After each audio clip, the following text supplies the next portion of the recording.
Right now in Nigeria, the name Nnamdi Kanu is not just a name inside a courtroom. It is a name that enters homes, markets, churches, offices, and social media every single day. His case has grown bigger than law. It has become a national conversation. And that is why many people say Nigeria feels more divided than ever over this issue. Before we go deeper, please like this video and subscribe to this channel.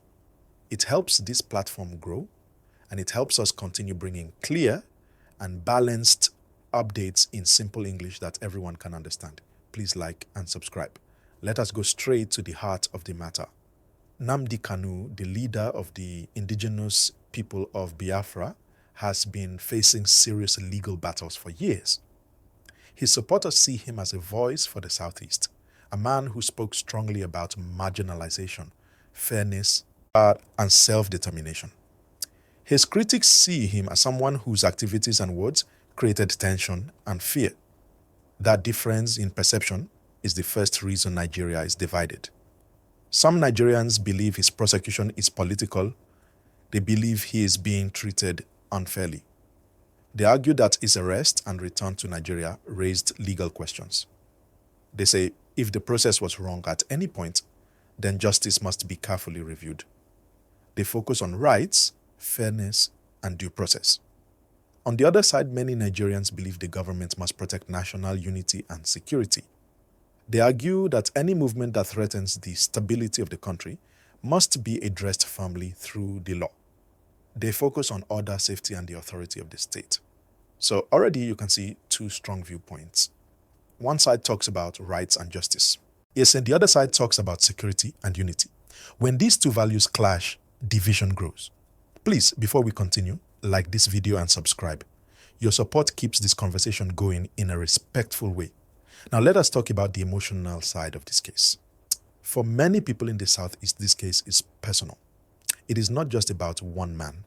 It connects to history. It connects to memories of the Civil War. It connects to feelings that the region has not received equal attention in national leadership and development. Whether you agree or not, those feelings are real to many citizens. At the same time, many Nigerians from other regions feel worried when they hear the word Biafra. They fear that talk of separation can reopen old wounds and create instability. They want peace. They want the country to remain one. They believe unity must be protected at all costs. So you have emotion on both sides. And when emotion is strong, calm discussion becomes difficult. Another important part of this division is the issue of sit-at-home orders in the Southeast. Over time, sit-at-home actions affected businesses, schools, transport, and daily life. Some people supported it as a peaceful protest. Others said it harmed ordinary people more than anyone else. Traders lost money. Students missed school. Workers stayed home out of fear. Even when there are announcements about canceling such actions, the fear sometimes remains. And fear creates frustration. Some blame IPOB. Some blame the government. Some blame criminals who take advantage of the situation. Everyone is pointing fingers. That increases division. Please like this video and subscribe. We are breaking it down slowly and clearly so everyone can understand. Now let us talk about trust. A big reason this case is dividing Nigeria is because trust in institutions is not very strong. When people do not fully trust the government, they question every move. When people do not fully trust the courts, they question every judgment. When people do not trust activists, they question every statement. So no matter what decision is made, one group will say it is unfair. If the court rules against him, some say it is political. If the court rules in his favor, others say it is pressure. That shows how deep the trust problem is. Another issue is politics.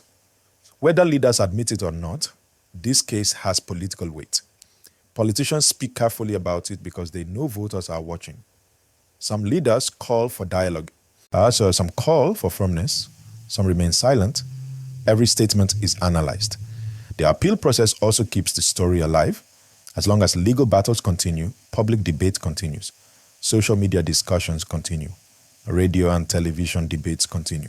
That constant attention keeps emotions high. Let us also look at the youth. Many young Nigerians are watching this case closely. Some see it as part of a larger struggle for change in the country. They are not only thinking about Biafra, they are thinking about unemployment, insecurity, economic hardship, and governance.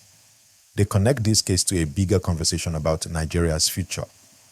Other young Nigerians believe the focus should be on national unity and building the country together instead of talking about separation. Thus, they feel the energy should go into reforms within one Nigeria. So even within the younger generation, opinions are split. Please pause for a second and like this video and subscribe. It really helps. Another angle many people forget is the international attention. Whenever high-profile cases like this happen, the global community watches.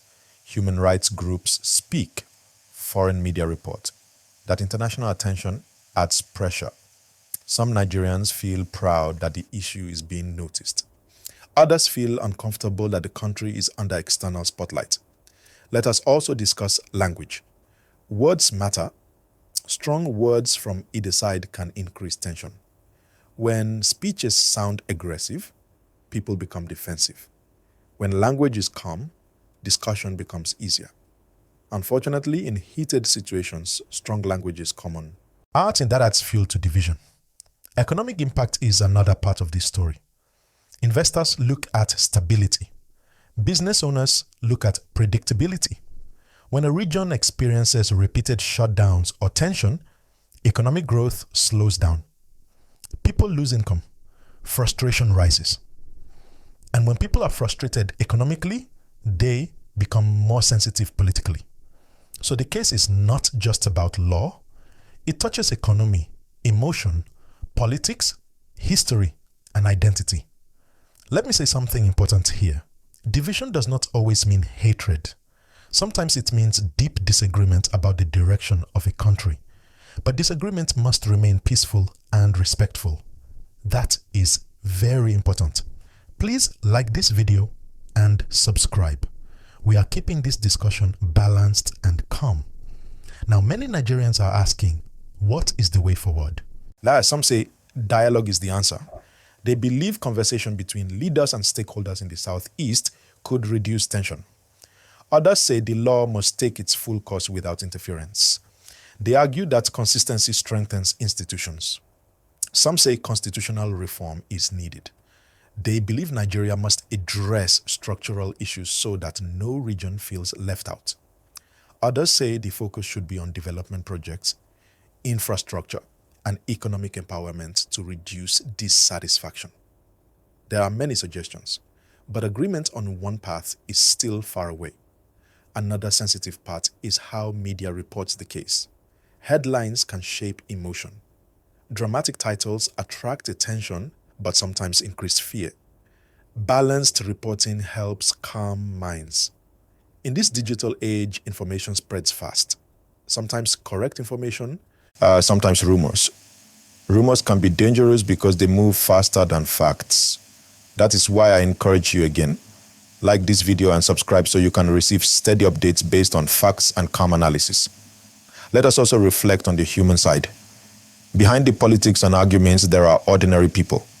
Families who want peace, children who want to go to school safely, traders who want to sell goods without fear, workers who want to earn daily income.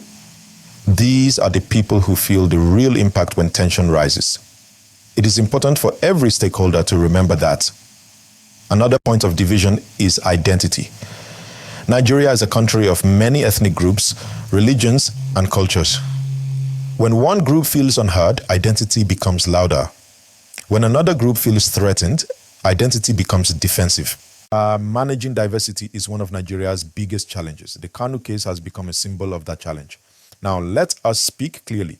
No matter which side someone stands on, violence is not the solution. Destruction is not the solution. Calm dialogue and the lawful process are always better paths. Strong emotions are understandable, but actions must remain peaceful. Again, please like this video and subscribe. It keeps our responsible conversations alive. As the legal process continues, appeals and court decisions will shape the next phase. Every development will trigger reactions. Some will celebrate, some will criticize. That is natural in a democracy. The important question is this: Can Nigeria handle disagreements without breaking apart socially? Can citizens debate without insulting each other? Can leaders speak without inflaming tension? These are bigger questions than one case. Let me also say this. Many Nigerians, even those who disagree strongly, still want peace. They want stability. They want fairness. They want opportunity. That common desire should be the foundation. So why is this case dividing Nigeria more than ever? Because it sits at the intersection of justice, security, identity, history, and politics. It touches emotions. It exposes trust issues. It raises deep questions about the future of the country, and until those deeper questions are addressed, division will continue. Please like this video and subscribe before we move further. Now I want to ask you, do you think this case can eventually unite Nigeria through reform and dialogue? Or do you think it will continue to widen the gap between different viewpoints? Drop your comment respectfully.